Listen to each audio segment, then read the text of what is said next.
Hello everyone, welcome back to CLAD PG by Law Prep tutorial. So in today's video, we'll be discussing the most important case, or if I were to say that when you are a law student or you are on a journey of law, when you are pursuing law, right from the beginning, as you start preparing for law, and as long as you are associated with law, whether as an advocate, whether as a judge, whether as a magistrate, or for any other matter as well. Okay, even if you are preparing for UPSC, you must have heard of this case, that is Keshavananda Bharti versus Keshavananda Bharti and others versus State of Kerala, because this is the most landmark judgment of our country. At the same time, this was the case in which the highest number of judges sat. Okay, there were 13 judges, the largest ever bench that was constituted in this particular judgment. तो Keshavananda Bharati case हम लोगों ने सुना है, और हम लोग जब कभी भी हमारे सामने केशवानंद भारती केस आता है तो हमारे दिमाग में जो दूसरी बात क्लिक होती है, जो दूसरा वर्ड क्लिक होता है, that is basic structure. Kesavananda Bharati case is synonymous with basic structure, क्योंकि ये वही केस था जिससे कि बेसिक स्ट्रक्चर डॉक्ट्रिन आया था. ये जरूर है कि सज्जन Singh versus state of Rajasthan में भी एक जस्टिस थे, जस्टिस मुदोलकर, जिन्होंने जो है बेसिक स्ट्रक्चर का डॉक्ट्रिन जो है एक तरीके से कह लो कि प्रोपाउंड किया था, या फिर उसका मेंशन किया था, या फिर उसका जिक्र किया था. लेकिन इस केस में वो जो डॉक्ट्रिन है that was cemented in this case, और ये बोला गया कि जो कोई भी बेसिक स्ट्रक्चर है वो इनवॉल्यूएबल है, मतलब उसको आप वॉयलेट नहीं कर सकते, वो हमेशा रहेगा.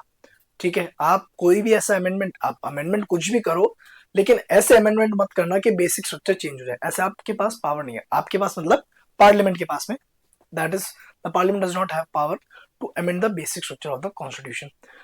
नाउ थोड़ा सा हम इसका बेसिक जो है वो देख लेते हैं. ठीक है, तो बेसिक सबसे पहले फैक्ट्स, क्योंकि जो कोई भी केस आता है तो सबसे पहले उसके फैक्ट्स देखे जाते हैं, क्योंकि फैक्ट्स देखोगे तभी तो आप लॉ अप्लाई कर पाओगे. जब आपको फैक्ट्स ही नहीं पता तो आप लॉ कैसे अप्लाई करोगे. तो the first thing is facts. अब फैक्ट्स में क्या है कि जो केशवानंद भारती थे वो जो है एक चीफ थे. एक मठ था केरला में जिसको हम कहते हैं एदनीर मठ. उस एदनीर मठ के जो केशवानंद भारती है वो जो है चीफ थे, वो हेड थे. और हुआ क्या था कि उस वक्त जो है केरला गवर्नमेंट ने एक लॉ पास किया था. उस लॉ के जरिए जो है उनकी जो प्रॉपर्टी थी, जो मठ की प्रॉपर्टी थी कुछ, उसको जो है स्टेट एक्वायर करना चाहता था. तो जब केरला स्टेट ने जो है लॉ बनाया लैंड रिफॉर्म्स के रिगार्डिंग, और जो है वो मठ की कुछ प्रॉपर्टी जो है वो लेना चाहते थे, इस लॉ के जरिए जो है मठ की कुछ प्रॉपर्टी लेना चाहते थे. तो जो एदनीर मठ था उसके जो हेड थे केशवानंद भारती, उन्होंने जो है इस लॉ को चैलेंज किया. इस लॉ को किस ग्राउंड पे चैलेंज किया? इस लॉ को उन्होंने जो है 6 फंडामेंटल राइट्स के ग्राउंड पे जो है चैलेंज किया. पहली फंडामेंटल राइट कौन सी थी? पहली थी article 25, right to practise and propagate religion. Article 25 जो है वो बताता है कि हर एक इंडिविजुअल के पास में 4 फ्रीडम है. पहला है फ्रीडम ऑफ कंसाइंस, फिर है फ्रीडम ऑफ रिलीजन, फिर है फ्रीडम ऑफ प्रैक्टिस, और फिर है freedom of profess and propagate. ठीक है, ये चार तरह की राइट्स है. अब ये जो फंडामेंटल राइट है आर्टिकल 25 में, वो एब्सोल्यूट नहीं है. हमें पता है कि कोई भी फंडामेंटल राइट हो इंडिया में, कोई भी फंडामेंटल राइट एब्सोल्यूट नहीं है. Same way freedom of religion जो कि आर्टिकल 25 में है वो भी एब्सोल्यूट नहीं है, उसके ऊपर भी रीजनेबल रेस्ट्रिक्शंस है.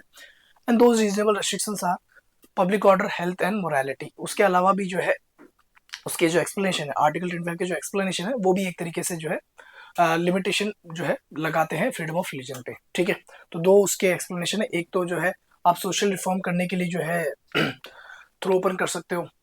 ठीक है, तो ये चीजें उसमें बता रखी है आर्टिकल 25 में. फिर आता है आर्टिकल 26. आर्टिकल 26 और 25 में थोड़ा सा फर्क ही है कि आर्टिकल 25 लगता है या राइट है इंडिविजुअल्स की, whereas article 26 is right of religious denomination, मतलब एक ग्रुप की राइट है. तो रिलीजियस डिनोमिनेशंस क्या होते हैं और उनकी क्या क्या राइट्स है वो आर्टिकल 26 में बता रखा है.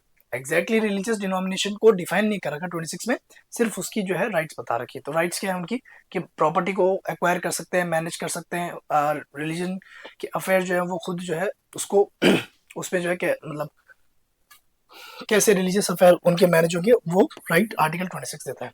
फिर आर्टिकल 14 जो की बात करता है राइट टू इक्वालिटी की.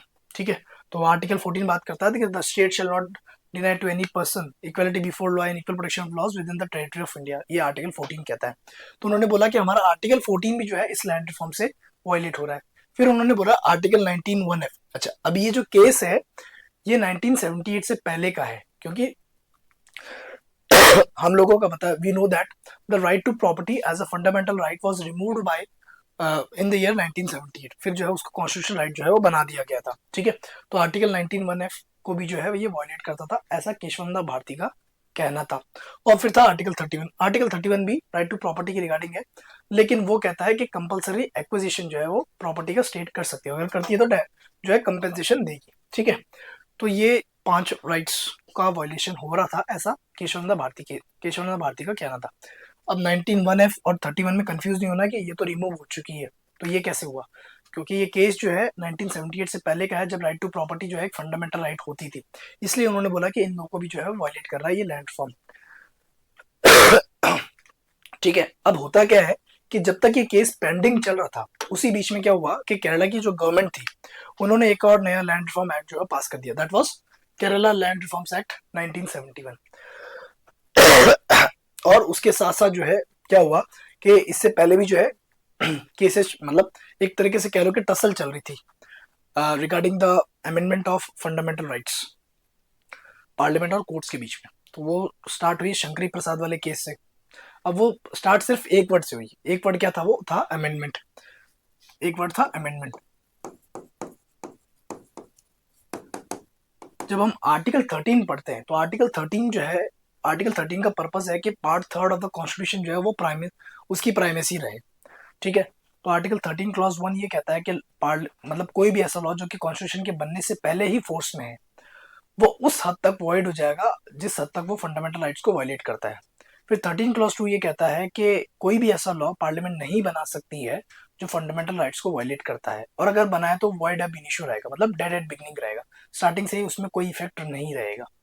और फिर जो है लॉ को डिफाइन कर रखा 13 क्लॉज 3 में कि लॉज में क्या क्या आएंगे। तो लॉ में आएंगे by rules, notifications, customs having force of law, notifications, ये सब आएंगे। एक वर्ड जो मिसिंग था वो था अमेंडमेंट। एक वर्ड जो मिसिंग था दैट वाज अमेंडमेंट। अब इस अमेंडमेंट लॉ में आता है कि नहीं आता है, उसके रिगार्डिंग जो टसल था वो चालू हुआ शंकरी प्रसाद वाले केस से। शंकरी प्रसाद वाले केस में बोला कि लॉ में अमेंडमेंट नहीं आता है। शंकरी प्रसाद वाले केस में बोला कि लॉ में अमेंडमेंट नहीं आता है। द सेम थिंग वॉज और मोर और less repeated in the case of Sajjan Singh versus state of Rajasthan. फिर उसको ओवरटर्न कर दिया गया गोलकनाथ वाले केस में, और इसमें ये बोला गया कि शंकरी प्रसाद के अमेंडमेंट जो है वो लॉ में आता है, और पार्लियामेंट के पास ये पावर नहीं है कि वो फंडामेंटल राइट्स को जो है अमेंडमेंट के थ्रू जो है चेंज कर सके, अमेंड कर सके या वायलेट कर सके। मतलब ऐसा लॉ नहीं बनाया जा सकता है, कहने का मतलब है कि अमेंड नहीं किया जा सकता उनको।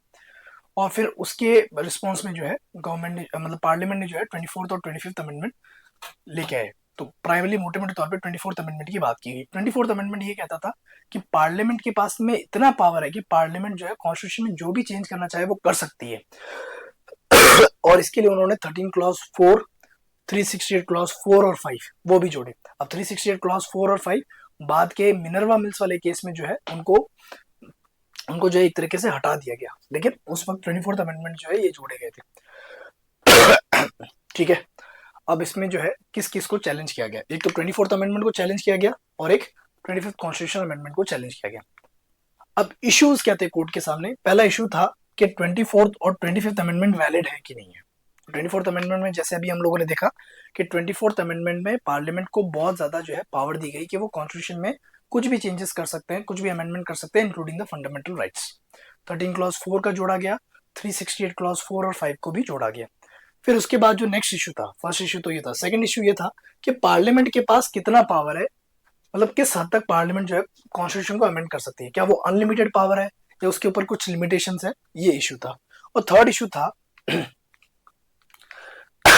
वही सेम कि अनलिमिटेड है कि नहीं है। ठीक है। तो पार्लियामेंट जो है कॉन्स्टिट्यूशन में कुछ भी कर सकता है, कुछ भी अमेंड कर सकता है, अल्टर कर सकता है, अमेंड कर सकता है, एब्रोगेट कर सकता है any part of the constitution, even to the extent of taking away all fundamental rights. ये 3 इश्यूज थे कोर्ट के सामने केशवानंद भारती केस में। अब पेटिशनर के आर्गुमेंट क्या थे? पेटिशनर मतलब जो कि केशवानंद भारती थे, उनकी तरफ से क्या आर्गुमेंट थे? तो उन्होंने जो है सबसे पहले आर्गुमेंट ये दिया कि पार्लियामेंट की जो अमेंडमेंट की पावर है वो अनलिमिटेड नहीं है, ऐसा पिटिशनर का आर्गुमेंट था। ठीक है, मतलब उनके पास ये पावर नहीं है कि जैसा वो चाहे वैसे ही वो जो है अमेंडमेंट कर सके। और उन्होंने जो है जस्टिस मुदोलकर के ऑब्जर्वेशन, जस्टिस मुदोलकर ने सज्जन Singh versus state of Rajasthan वाली जो जजमेंट आया था उसमें बेंच में थे, और उन्होंने ही जो है बेसिक स्ट्रक्चर को एक तरीके से प्रपोन्ड किया था, सबसे पहले बार उन्होंने दिया था। और उन्होंने बोला था कि पार्लियामेंट के पास पावर तो है अमेंडमेंट की, लेकिन बेसिक स्ट्रक्चर वो वायलेट नहीं कर सकता है।